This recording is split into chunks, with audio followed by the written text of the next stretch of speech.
past 4 ng umaga. Umalis kami ng bahay at nagbiyahe kami going to Tagaytay via Skyway, SLEX at Calax.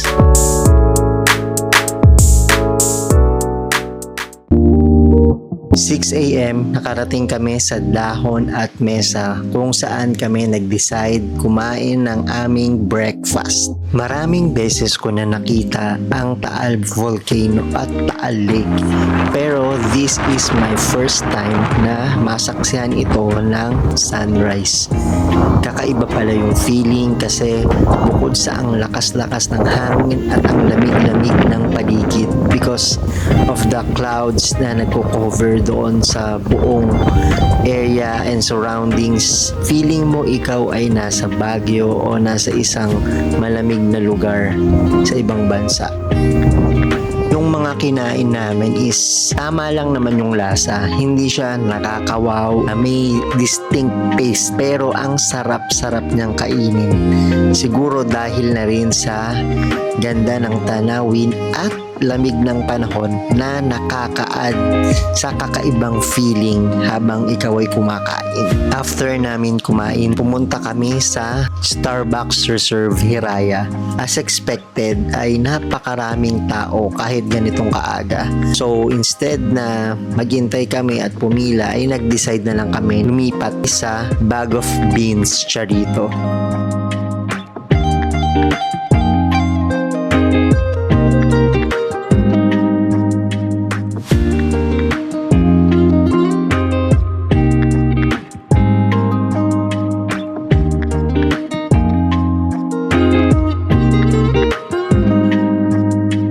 You can see the Taal Lake and volcano from a different perspective.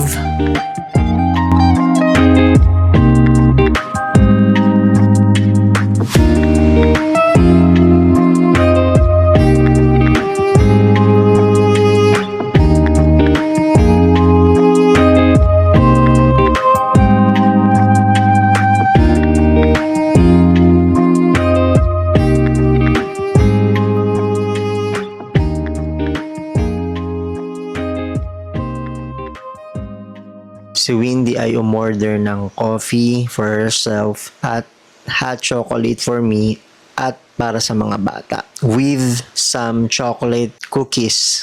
Meron nga din palang breakfast buffet ang Bag of Beans Charito pero hindi na nga namin tinry kasi nga kumain na kami earlier.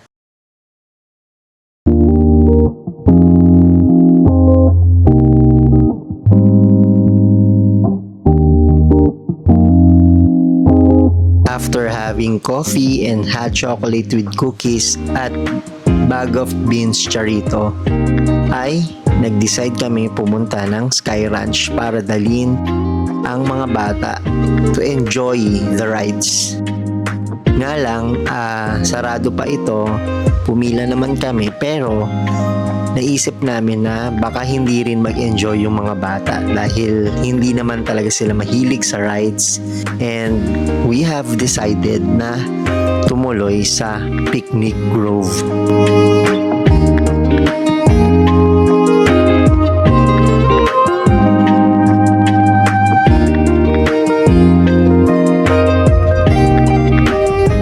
At ayun na nga, nakarating na kami ng Picnic Grove.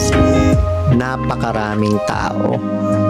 Daming mga nauna na sa amin na nakapila na bumibili ng tickets. Meron pang mga dumarating. After several years, ngayon lang ulit ako nakabalik dito sa Picnic Grove. The last time na nandito ako ay nung ipinasyal namin yung Canadian naming pinsan noong 2018 kasama ang aking isa pang pinsan na nagwo-work sa Starbucks na noon ay estudyante pa lamang. Yan, hinayaan naming maglaro yung kambal, magtatakbo sa grassland, and naglibot-libot din kami for several minutes. Yan, nandito nga kami sa walkway na ito. And ayun, nagpagod kami, kalalakad.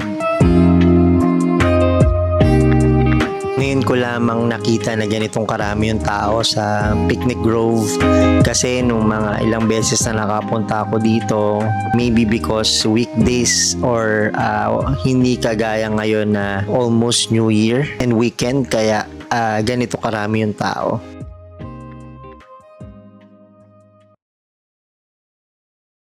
Dapat uuwi na kami, sumakay na kami ng sasakyan. Pero nag-insist ng ulit at umiyak yung kambal na gusto nga daw nilang mag-horseback riding. Kasi habang naglalakad, merong mga nag-aalok sa amin. Tuwan-tuwa ang dalawa sa pangangabayo. I think this is the third time na makapagkabayo sila or makasakay ng kabayo. Pero this is the first time na talagang mag-ride sila ng matagal. About 30 minutes. Kasi before, sumasakay lang sila to take pictures and at that time, first and second na makasakay sila ng kabayo ay few months old lang sila and the second time is 3 years old or 4 years old I think.